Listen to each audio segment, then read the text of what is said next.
भी अधिक मास चल रहा है और अधिक मास में भगवान देवादिदेव महादेव का जो कथा वर्णन करती है, शिव तत्व जो वर्णन करता है, हमारे यहाँ पर सप्ततिथियाँ पंचदीप वर्णन किया जा रहा है। हमारा बहुत ध्यान देना महाराज, महीने में जो अधिक मास पड़ता है उसमें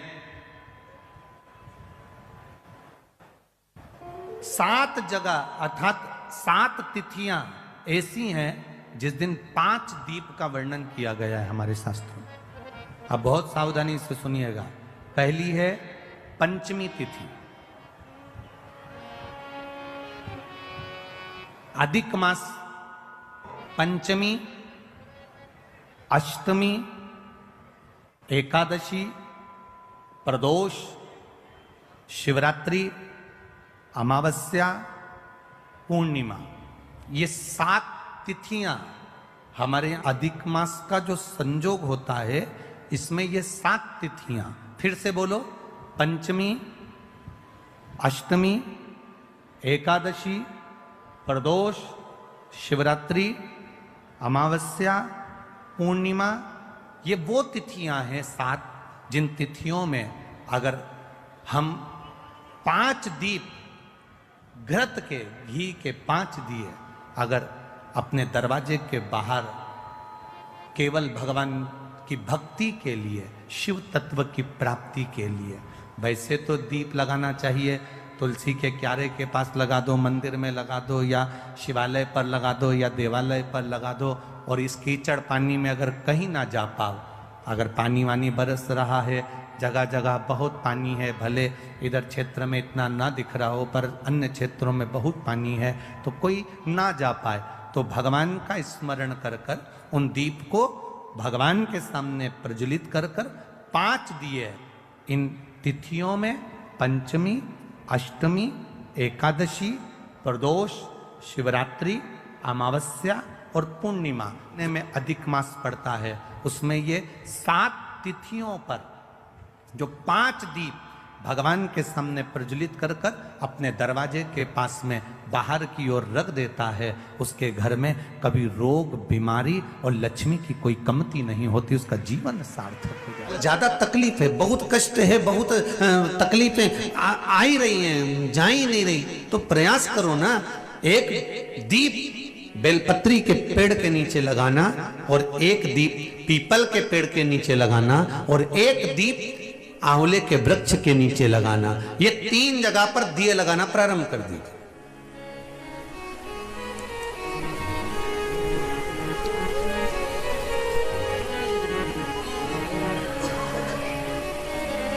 और तीनों जगह दीप लगाते समय भाव प्रकट करते रहिए। श्री शिवाय नमस्तुभ्यं, श्री शिवाय नमस्तुभ्यं, श्री शिवाय नमस्तुभ्यं। भाव प्रकट कर दो।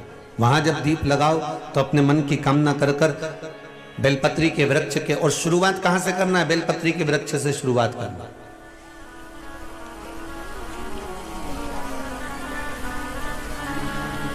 घी का दीप लगाइए, घृत का,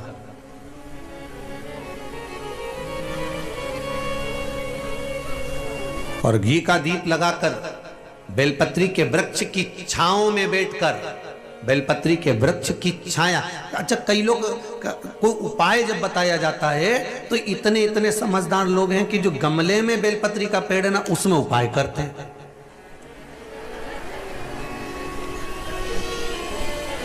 अब बोला क्या गया था आपको? जितने भी उपाय बोले गए तो उसमें क्या बोला गया कि बेलपत्री के वृक्ष के नीचे करना। अब इनने काय में करा? बस गमले में। अब तुमने गमले में करा तो गमले में पेड़ इतना बड़ा, पौधा इतना बड़ा, उसकी छाया अपने ऊपर आ रही है क्या? उसकी छाया हमारे ऊपर पड़े तब तो वो वृक्ष कुछ फल प्रदान करे। अब तुम धूप में बैठे हो और धूप में अगर कोई छाता तुम्हारे पास में होगा तो तुम उसकी छाया में रहोगे। अब उसी तरह जैसे छाते की छाया में चलोगे तो पानी नहीं लगेगा, धूप नहीं लगेगी, कभी हवा भी चल गई, छाता साइड में कर लिया, हवा भी नहीं लगेगी। उसी तरह कई उपाय लोग करते जरूर हैं। उनसे कहा कि आपको बेलपत्री के पेड़ के नीचे ये चढ़ाना है या बेलपत्री के वृक्ष के नीचे ये करना है, तो उन्होंने सोचा अपन तो एक काम करो, 50 रुपए का बेलपत्री का पौधा अपने घर पे ही ले चलो, वहीं गमले में लगा लेंगे, वहीं पूजन करते रहेंगे और वहीं पे सारा उपाय करते रहेंगे। अब महाराज चिल्ला चिल्ला के कह रहा सियोर वाला की बेलपत्री के पेड़ के नीचे करो, तो पेड़ के नीचे का मतलब है कि वृक्ष की छांव हमारे ऊपर होना चाहिए। आशीर्वाद का मतलब जानते हो ना सभी लोग, कि किसी को प्रणाम करो तो उसके हस्त कमल की छाया, जिसको तुमने प्रणाम करा है, जिसको तुमने नमन करा है, उसके हस्त कमल की छाया आपके ऊपर पड़ना चाहिए।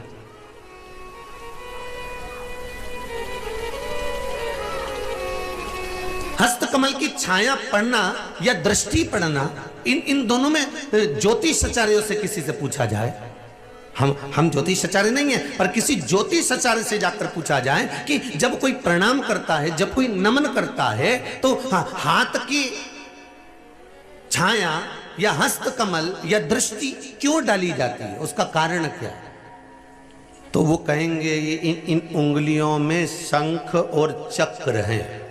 प्रत्येक मनुष्य की उंगलियों में शंख चक्र होते हैं, यहां बने होते हैं, प्रत्येक मनुष्य की उंगली में होते हैं शंख और चक्र। जब वो जो झुकता है, प्रणाम करता है, उस पर जब अपने हाथ उठाकर आशीर्वाद देता है, तो ये शंख और चक्र का भाव उसके ऊपर किरण के रूप में प्रकट हो जाता है, और उसके ऊपर कोई ऐसा काम हो रहा होता है या उसको कोई दुख आने वाला होता है, तो बुजुर्गों के, गुरु के, घर के बड़ों के, कोई बयों के, चाहे संत महात्मा, साधु जन, ब्राह्मण जन, संत जन का जब हाथ उठता है और उसकी उंगलियों का प्रकाश उस जीव पर पड़ता है, तो फिर जो दुख आने वाला होता है वो कुछ समय के लिए टल जाता है। इसलिए कहते सुखी रहो।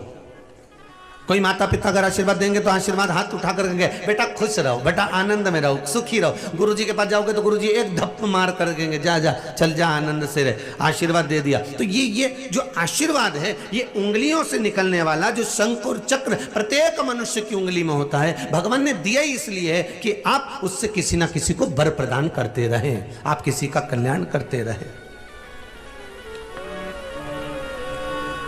उसी तरह दृष्टि है। आशीर्वाद हाथ उठाकर भी दिया जाता है, नेत्र दृष्टि से भी दिया जाता है।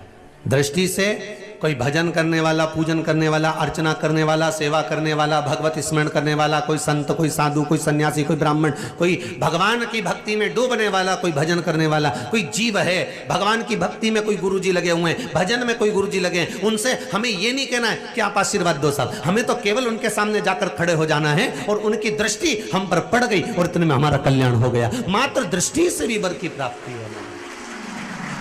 किसी साधु जन की, किसी गुरु जन की, किसी महात्मा, किसी संत, किसी जोगी, कोई सन्यासी, कोई तपस्वी, कोई ब्राह्मण जन की मात्र दृष्टि भी पड़ गई तो सुखी हो गया। शिव तत्व कह रहा है 3 जगह पे वृक्ष का स्मरण, दीप का स्मरण करें। पहला कहां लगाना है? जम के बोलिए जरा, बेल पत्र के वृक्ष के नीचे, ठीक है। दूसरा पीपल के वृक्ष के नीचे, और तीसरा आंवले के वृक्ष के नीचे। ये 3 जगह पर कहते हैं ब्रह्मा, विष्णु और महेश, इन तीनों को दीप लगाने के बराबर फल प्राप्त हो जाता है। या ब्रह्माणी, लक्ष्मी और पार्वती, इन तीनों को दीप लगाने के बराबर फल प्राप्त हो जाता है। ये 3 जगह पर लगाया गया दीप, 3 जगह पर प्रकट करा गया दीप का फल प्राप्त हो जाता है। 3 जगह के फल का आनंद प्राप्त हो जाता है।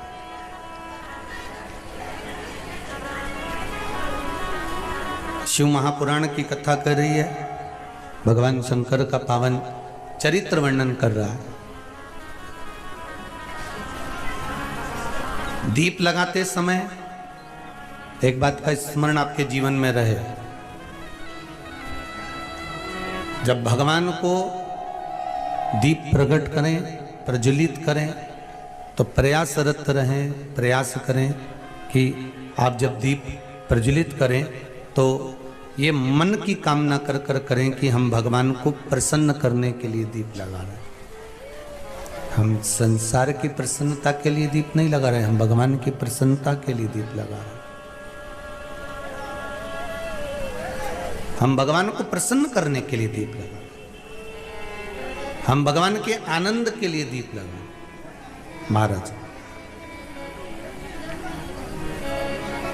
किसी भी भूमि पर, किसी भी जगह पर अब जो निवेदन करते हैं, क्यों कहा जाता है हमारे हिंदू धर्म में, हमारे शास्त्रों में क्यों कहते हैं कि भैया एक काम करो कि तीर्थ जाइए, तीर्थ में जाकर निवेदन करिए, तीर्थ में जाकर कहिए, तीर्थ में जाकर विनती करिए, गंगा का स्नान करिए, यमुना का स्नान करिए, सरयू का स्नान करिए, मंदिर जाइए, 12 ज्योतिर्लिंग का दर्शन करने जाइए, तीर्थ जाइए, देवालय जाइए। क्यों कहते हैं? क्यों हमारे पुराणों में कहा गया, हमारे शास्त्रों में कहा गया कि यहाँ से जो आप अपने घर में पुण्य करते हैं उससे ज्यादा पुण्य, जैसे आपने 1 रुपया दान करा, पुण्य करा, सत्कर्म करा, तीर्थ में जाकर आपने वही 1 रुपया करा तो वो 1000 गुना हो गया, और किसी गंगा नदी के तट पर, यमुना, सरयू आदि नदियों के तट पर जाकर हमने कोई पुण्य करा तो वो और लाख गुना हो गया। इसका महत्व क्या है? क्यों कहा जाता है? कारण क्या हो जाता है कि उसका महत्व बढ़ जाता है, उसका फल बढ़ जाता है, उसका सुख बढ़ जाता है? क्या कारण? नंदी और भृंगी शिव के गण भगवान शंकर से पूछ रहे हैं कि हमें क्या करना, हमारे लिए आज्ञा क्या है? ये शिव के गण भगवान शंकर से पूछ रहे हैं। भगवान शिव ने कहा तुम्हारा एक ही काम है। थोड़ी चोंगे जैसी आवाज आ रही है बाबू। भगवान शिव की गणों ने पूछा कि हमारे लिए आज्ञा क्या है, हम क्या कर सकते हैं, वो बताया जाए। तब भगवान शंकर ने कहा तुम्हारा एक ही काम है, तुम्हारे लिए केवल एक ही क्रम है कि मृत्यु लोक में चाहे जलचर हो, चाहे थलचर हो, चाहे वायुचर हो, चाहे मृत्यु लोक में रहने वाला छोटे से छोटा जीव क्यों ना हो, उसके भीतर क्या चल रहा है और वो क्यों रो रहा है, उसके रोने का कारण क्या है, उसको क्या दुख है, ये आप मुझ तक पहुंचा दीजिए। अष्टमी बहुत सुंदर दिवस है, बहुत बहुत बधाइयां महाराज। वो दुर्गा कोई साधारण नहीं है, वो दुर्गा कोई सहज नहीं है महाराज।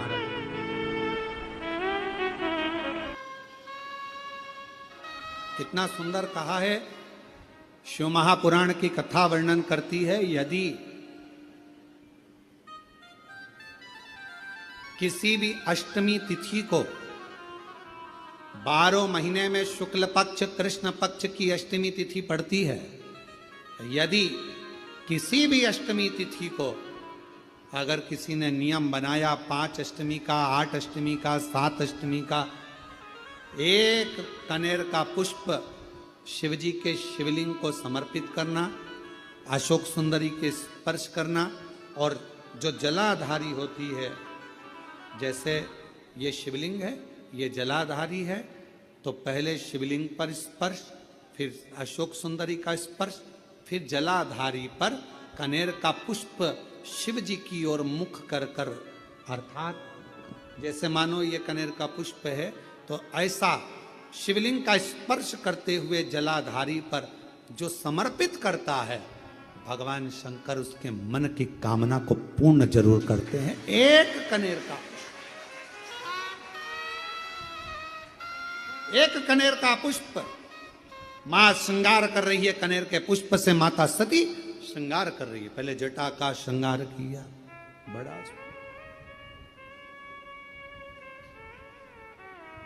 बड़ा। आपसे एक निवेदन करें आज शिव महापुराण के माध्यम से, जितने भी शिव भक्त कथा को सुन रहे हैं आस्था चैनल पर, फेसबुक, यूट्यूब पर, आपसे आज एक निवेदन करते हैं, करके देखिएगा। रोज मंदिर जाते हो, रोज जल चढ़ाते हो, रोज झाड़ू पोछा भी लगाते हो, रोज तुम कुछ ना कुछ जो रोज करते हो ना, रोज प्रतिदिन जो करते हो, कभी कभी हफ्ते में, महीने में एक बार थोड़ा सा बदल कर देखो, थोड़ा सा। रोज झाड़ू लगाते हो, पोछा लगाते हो, आज बाबा का थोड़ा श्रृंगार करो। रोज फूल लेकर जाते हो, बेलपत्र लेकर जाते हो, आज घर पे थोड़ा सा चंदन घिसो, थोड़ा चंदन। किसके लिए घिस रही हो? जम के बोलो जरा, अपने भोले बाबा। थोड़ा चंदन घिसो, वो नहीं, डब्बी मिलती है बाजार में, लोग आगे अष्टगंध कोई चंदन समझ लेते हैं, और थोड़ा सा पानी में घोला और श्रृंगार करके पोत के बाबा को लगाकर आ गए। ना ना ना ना, ऐसा नहीं। थोड़ा 2 बूंद पानी डालकर थोड़ा सा फिर चंदन को धीरे धीरे घिस रहे हो। हाथ की चूड़ी की आवाज उस चंदन में जा रही है, अर्थात दिल से भी कह रहे हो, हाथ से भी कह रहे हो, और चूड़ियां भी कह रही हैं, बाबा आपके लिए तैयार करा गया। कभी कभी हम रोज नहीं कर रहे, तुम्हारे पास टाइम नहीं है, हम जानते हैं तुम बहुत व्यस्त हो, इसलिए हम तुम्हारे को ज्यादा, आपने देखा होगा, पूरी कथा को उठाकर देख लीजिए, जितने साल की कथा उठाकर देखना है उतने साल की कथा उठाकर देखिए। आज तक हमने बहुत लंबा पूजन का कोई विधान नहीं बताया, हमने बहुत महंगा, बहुत सारा पैसा खर्चो ऐसा पूजन का विधान नहीं बताया। हमने प्रयास करा तुम्हारे घर का लोटा और तुम्हारे घर का पानी और शंकर जी पे चढ़ गया और तुम निहाल हो गए, बस इतना ही बताया। ज्यादा 2-4 घंटे तक तुम मंदिर में बैठ गए और भगवान को ना थोड़ा, और वो भी महीने में, हफ्ते में एक बार तुम जरा बदल कर देखो। कभी कभी एक काम करना कि घर से एक पुष्प में थोड़ा इत्र लगा कर ले जाना, और इत्र ले जाकर बाबा के उस पंखड़ियों को बाबा के ऊपर बिखेरना, श्रृंगार करना, इत्र। कभी कुछ बदल कर, कभी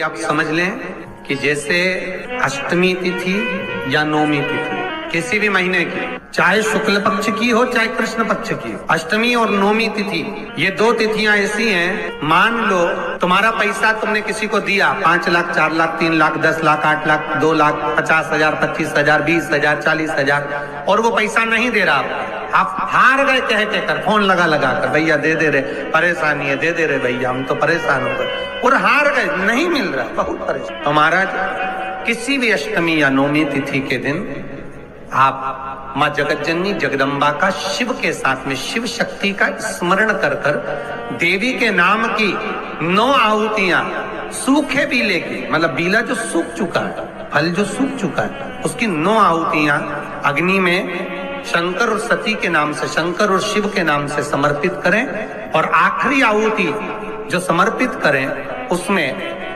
थोड़ा सा भाग तिल का, और तिल भी काली नहीं चढ़ती उसमें, श्वेत तिल का भाग उसके साथ लगाकर समर्पित करें, और जिससे धन लेना है उसका नाम लेकर वो समर्पित करें महाराज, उसको सुध आएगी, और वो पैसा किसी भी हाल में आपके हाथ में थमाकर जाएगा ही। उसकी आहुतियां, हे जगत जननी, हे जगदम्बा, तेरा नेत्र बिंदु से जो प्रकट हुआ वृक्ष है बेलपत्र का, उस वृक्ष की एक एक जड़ हो, टहनी हो, डाली हो, फल हो, शूल हो, वो सब मुझे अंगीकार है, मुझे स्वीकार। महाराज जिसकी किडनी लीवर काम ना कर रहा हो, डॉक्टर डायलिसिस का बोल दिए हो या डायलिसिस चल रहा हो, जिसका किडनी लीवर काम ना करे, यदि कमल गट्टे की माला, कमल गट्टा जो आता है ना काला कलर का, उसकी एक माला आती है, 108 कमल गट्टे की माला ले, शंकर को वो समर्पित कर, उसी कमल गट्टे की माला से श्रंभेश्वर महादेव का नाम लेकर जाप करें और एक एक बेलपत्र शंकर को समर्पित करते। थोड़ी देर बाद जब सारी बेलपत्र समर्पित हो जाएं, शंकर पे चढ़ा हुआ जल श्रंभेश्वर महादेव का नाम लेकर आचमन कर ले, क्योंकि जिनकी किडनी लीवर गड़बड़ हो जाता है, डायलिसिस वाले को पानी भी नाप तोल कर पीना पड़ता है, थोड़ा सा पानी श्रंभेश्वर महादेव के नाम से आचमन करें, आपका डायलिसिस बंद हो जाएगा, किडनी लीवर वापस काम करना चालू कर देगा। श्रंभेश्वर महादेव के नाम में इतनी प्रखरता होती है, इतनी प्रबलता होती है कि यदि कोई बच्चा, कोई घर का व्यक्ति, कोई सास, कोई बहू, कोई पुरुष, कोई नारी अगर घर में चिड़चिड़ प्रवृत्ति कर रही हो, तो श्रंभेश्वर महादेव का नाम लेकर मात्र थोड़ा सा पानी, गिलास पानी का उसके सामने दे दो, और अगर वो पानी पी ले तो 5 मिनट में वो एकदम शांत हो जाती है। श्रंभेश्वर महादेव का इतना प्रमाण।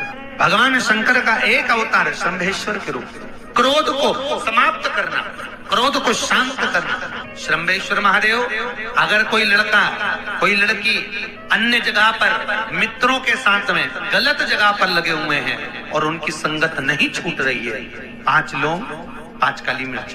आपको मालूम है आपका पुत्र, आपकी पुत्री कोई गलत संगत में है, कोई व्यसन में डूबे हुए हैं, कोई मद्रापान में, मांसाहार में डूबे हुए, दोस्तों की संगत गलत है, 5 लौंग 5 काली मिर्च श्रंभेश्वर महादेव के नाम से हनुमान जी के मंदिर में लाल कपड़े में बांध कर रख दीजिए, उसको वापस उठा लाइए, 250 ग्राम पामिनी में उसको उकाल लीजिए और श्रंभेश्वर महादेव का नाम लेकर जब पानी ठंडा हो जाए, उस पानी को धीरे धीरे सब्जी में मिलाकर खिला दीजिए, उसकी गलत संगत छूट जाएगी, पीने वाले व्यक्ति का पीना छूट जाएगा, कोई गलत व्यसन में डूबा है उसका व्यसन छूट जाता है। श्रंभेश्वर महादेव का इतना प्रमाण है। बहुत मन में अशांति हो, लग रहा है बहुत हार चुका हूं, अब तकलीफ की जिंदगी खत्म नहीं हो रही, तो कभी शिव मंदिर में जाकर 2 चंद्र दीप अवश्य लगाओ, मतलब दोनों दीपक पास पास में रखकर दोनों घी के दीप अवश्य प्रज्वलित करो, अवश्य। बहुत जब कभी कभी बोला है, क्योंकि आप लोग ऐसा नहीं कि रोज ही लगा दो, कभी कभी जब बहुत विघ्न हो, बहुत टेंशन, बहुत परेशानी या बहुत ज्यादा तकलीफ में घिरे हो, बहुत ज्यादा, तब हर कभी पशु, जैसे पाशुपत्य अस्त्र देवताओं के पास में था, नारायण अस्त्र देवताओं के पास में था, तो हर कभी थोड़ी ना चलाया जाता, कभी कभी जब बहुत जरूरी हो तब चला। कई लोग हमसे कहते हैं आप इतने बड़े बड़े संवाद बता देते हो, तो वो लोग उसको चला दें, तो हमने कहा जब उसको जरूरत पड़े तब उसका क्रम किया, जब जरूरत। चंद्रमौलेश्वर और चंद्र, वापिस आप नाम बोलिए, चंद्रमौलेश्वर और चंद्र। भगवान 2 दीप पास में घृत के घी के बाबा को लगाओ, चंद्रदीप माँ अम्बा जगदम्बा को जैसे आपने स्वीकार किया, माता को जैसे आपने भय से मुक्त किया, जैसे संपूर्ण विश्व के कल्याण के लिए हे शंकर भगवान आपने माँ अम्बा के मस्तक पर चंद्रमा रख दिया और माँ को स्वीकार करने के लिए फिर अपने मस्तक पर चंद्रमा ले लिया। मेरे सारे भार, मेरे सारे दुख, मेरी सारी तकलीफें, मेरा सारा कष्ट, मेरी सारी परेशानी आप अपने ऊपर धारण कर लीजिए और मुझे जैसे माँ को अपने गोदी में बिठाया ऐसे मुझे बिठा लीजिए और मेरे दुखड़ों को काट दीजिए। बाबा का एक स्वरूप है चंद्रमौली, चंद्रमा है पर मस्तक पर पाग बंधी हुई है, सुंदर स्वरूप। कभी कभी आपने देखा होगा जटा के ऊपर एक कपड़ा बंधा देखा होगा, कभी शिव जी का फोटो देखना, कोई चित्र आपको देखने को मिल जाए, पुराना चित्र, गीता प्रेस गोरखपुर की पुस्तकों में से गीता प्रेस गोरखपुर की कोई कल्याण का अंक शिव पर मिल जाए तो उसमें फोटो देखना, जटा बंधी, उसके ऊपर एक कपड़ा बंधा है, सर पर बिठा है गंगा जी बह रही और एक कपड़ा बंधा हुआ चंद्र और चंद्रमा भी रखा। बाबा धारण करो, मस्त धारण करो, ऐसा ऐसा कपड़ा उनके, हम तो ज्यादा बांध ले समझ लो, वो तो छोटा बांधे और बाबा आराम से अपने मस्तक पर कपड़ा बांध कर चंद्रमौली चंद्रशेखर बनकर विराज। शिव जी के मस्तक पर एक वस्त्र चंद्रशेखर चंद्रमौली।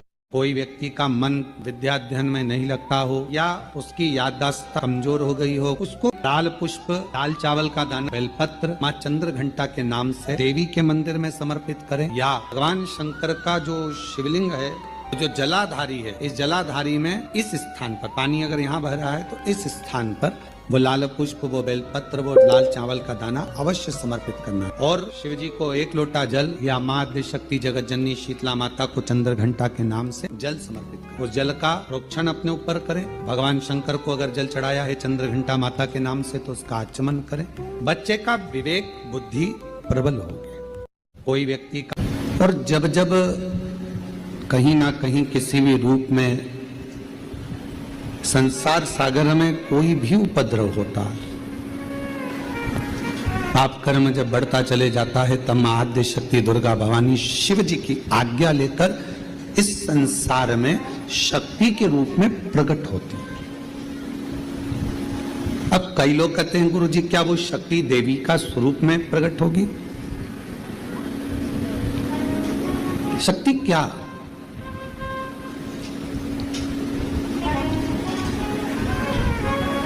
जिस काम को सबने मना कर दिया कि ये तेरे बस का नहीं, तो आप जब नर्वस हो जाते हैं, उस समय पर जब आप अंदर से टूट जाते हैं, तब भीतर से आपने जो शिव जी को 1 लोटा जल चढ़ाया हुआ होता है, जो जगत जननी जगदम्बा दुर्गा भवानी की कभी आराधना करी होती है, तो शिव और शक्ति आपके अंदर एक बल उत्पन्न करते हैं। उसी को आद्य देवी शक्ति कहा गया है। उसी को शक्ति जो हमें एक ऊर्जा दे, जो हमारे भीतर एक ऊर्जा उत्पन्न कर दे कि मैं ये कर लूंगा, मैं कल गवर्नमेंट जॉब मिलेगी, मैं ये दुकान लगा रहा हूं, मेरी ये दुकान चलेगी।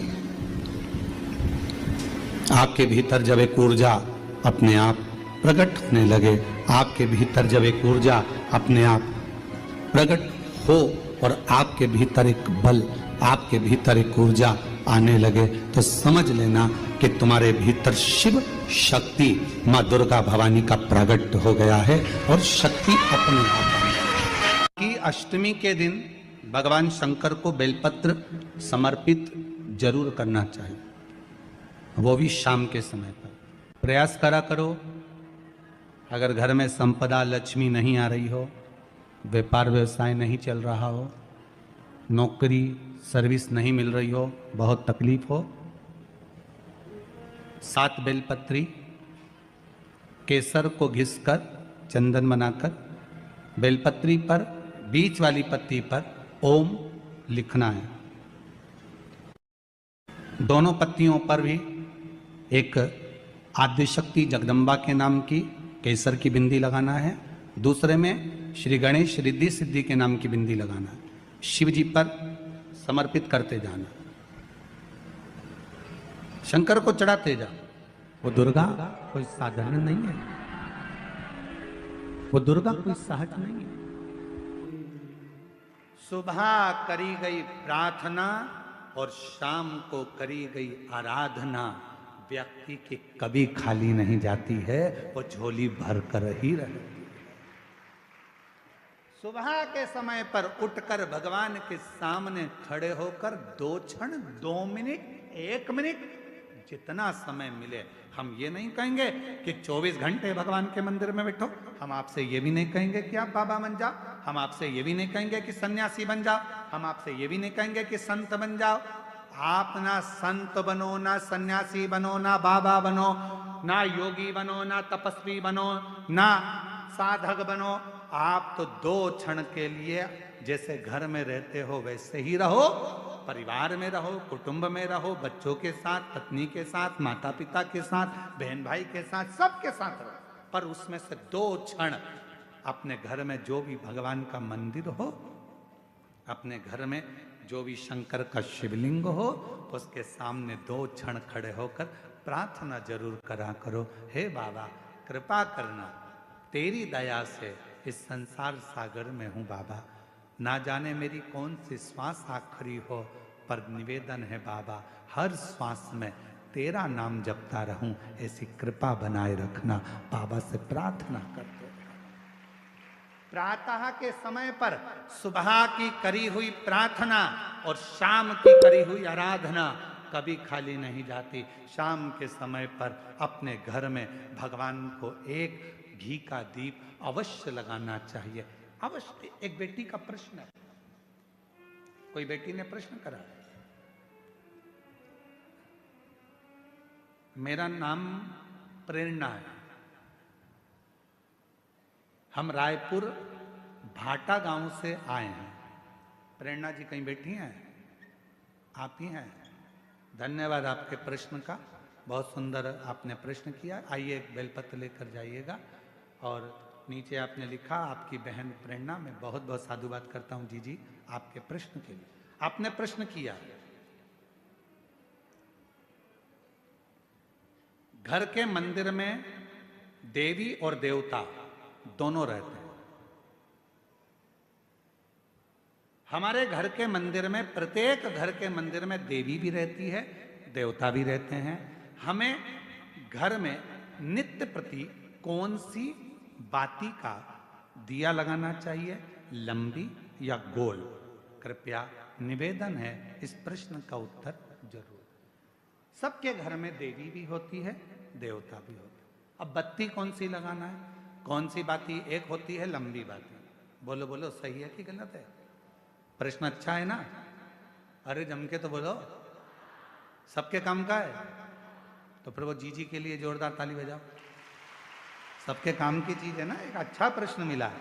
और केवल आपके लिए नहीं, केवल कच्चे गांव के लिए नहीं, कांकेर क्षेत्रवासियों के लिए नहीं, जितने इस आस्था चैनल के माध्यम से, फेसबुक के माध्यम से, इंस्टाग्राम के माध्यम से और संपूर्ण सोशल मीडिया के माध्यम से और संपूर्ण मीडिया के माध्यम से, चाहे वो यहाँ के पत्रकार बंधु हो, सोशल मीडिया हो या ऑल मीडिया हो, सभी मीडियाओं के माध्यम से जो लोग कथा को श्रवण कर रहे हैं, लाखों की संख्या में, करोड़ों की संख्या में, वो इस प्रश्न का उत्तर जरूर सुन। इसमें उन्होंने प्रश्न करा है कि गुरुदेव, घर के मंदिर में देवी और देवता दोनों रहते हैं, तो हमें घर में नित्य प्रति कौन सी बाती, लंबी या गोल का प्रयोग करना चाहिए?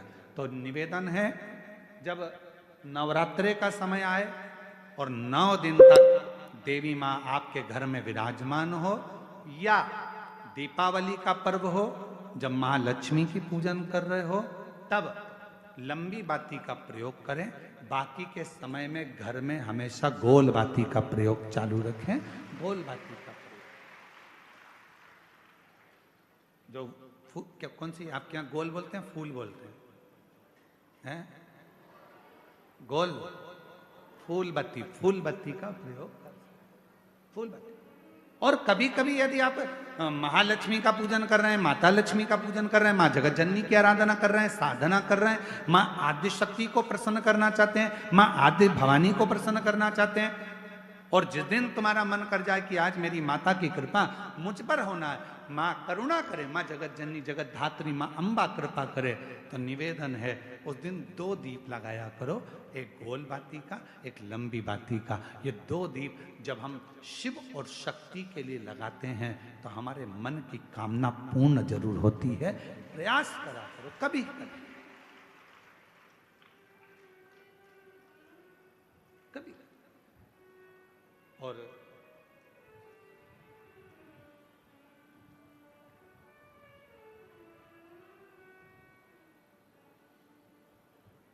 एक प्रश्न और इन्होंने लिखा है, गुरुदेव हम जानना चाहते हैं कि हम बच्चों को रुद्राक्ष का जल देना चाहते हैं, पर बच्चे कई बार वो पीते नहीं, कोई कहीं नहीं पीता, कोई नहीं पीता, कोई पीता, तो हमने क्या करा कि घर का जो मटका है उस मटके में रुद्राक्ष डाल दिया। कैसी रही? अब इसका उत्तर तो तुम दे दो, कैसी रही? अरे अच्छा तो बोलो, बोलो जम के, कैसी रही? अच्छी रही। तो मेरी जीजी प्रेरणा जीजी और जीजा जी, आप दोनों को प्रणाम, नमन। जीजी को भाई की ओर से, जीजा को साले की ओर से प्रणाम। अब प्रश्न ये है कि गुरुदेव हमारे वो मटके में हमने रुद्राक्ष डाल दिया। अब कभी कभी मटके का जल हम शिव जी को तो चढ़ाते हैं, पर कभी कभी हम मटके का जल तुलसी जी को भी चढ़ाते हैं, तो चढ़ा सकते हैं कि नहीं चढ़ा सकते? तो हम निवेदन करेंगे, मना किसने करा? उसको लेके आओ। क्योंकि लोगों ने भेद करा कि लोग भेद करते हैं कि हम तुलसी की माला पहनते हैं तो क्या रुद्राक्ष की माला नहीं पहन सकते? क्या हम रुद्राक्ष की माला पहनते हैं तो क्या हम तुलसी की माला नहीं पहन सकते? कहाँ लिखा है? शिव महापुराण की कथा कहती है रुद्राक्ष की माला पहनने वाला तुलसी की माला को साथ में अगर धारण करता है तो उस पर श्री हरि और हर दोनों ही कृपा करते हैं। ये शिव तत्व है। आइए पधारो। अच्छे प्रश्न के लिए जोरदार ताली आपके लिए। साधु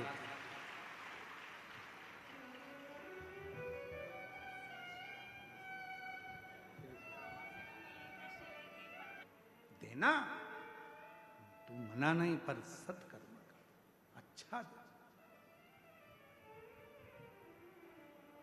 प्रार्थना, कई लोग कहते हैं क्या सुबह की प्रार्थना और शाम की आराधना क्या जीवन बदल देती है? बदलती है,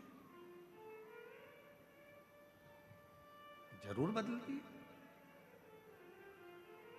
बस याद रखो, प्रातः के समय पर प्रार्थना करो, बाबा को नमन कर कर, निवेदन कर कर, एक लोटा जल समर्पित कर। और जैसे जैसे प्रदोष काल आए, शाम का समय, सूरज ढलने का समय हो, प्रदोष काल का समय हो, प्रदोष काल का समय हो, और हल्का हल्का सूरज डूब रहा हो, अंधेरा थोड़ा थोड़ा छा रहा हो, और उस समय पर जब हम बाबा को दीप लगाकर आराधना करते हैं, उसकी स्तुति करते हैं, श्री शिवाय नमस्तुभ्यं, श्री शिवाय नमस्तुभ्यं, श्री शिवाय नमस्तुभ्यं, श्री शिवाय नमस्तुभ्यं। जब हम आराधना करते हैं, साधना करते हैं, तो वो समय का प्रदोष काल का दीप, प्रदोष काल की आराधना, प्रदोष काल की साधना, और प्रदोष काल में परमात्मा का लिया गया नाम हमारे करोड़ों करोड़ों करोड़ों करोड़ों पुण्य को प्रबल कर देता है, और हमारे पाप को छिन्न कर देता है। हमारे पाप को,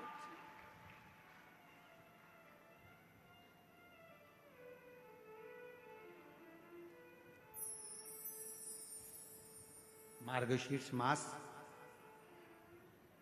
कहीं ना कहीं आपकी पुण्याई है।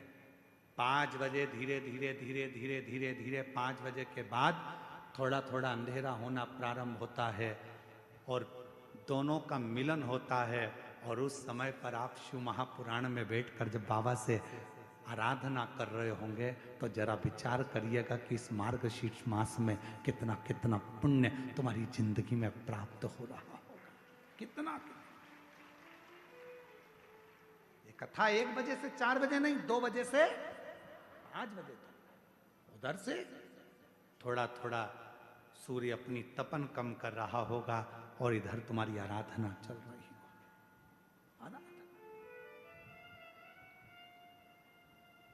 और जब आप